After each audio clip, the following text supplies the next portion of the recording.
lamang. Tignan nyo, on 6 to 12 months. Perfecto saan ako, sakto kasi mag-1 year na siya. Tuturuan ko siya ng wikang Filipino. Dahil ang wikang Filipino ay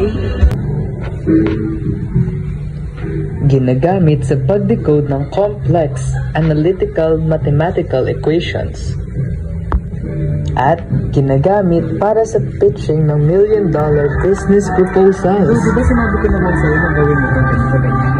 Ano?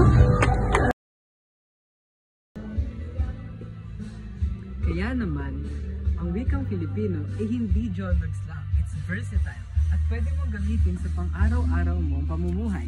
Kaya, huwag mahiya at gamitin ang wikang Filipino. #Filipina is not jollogs.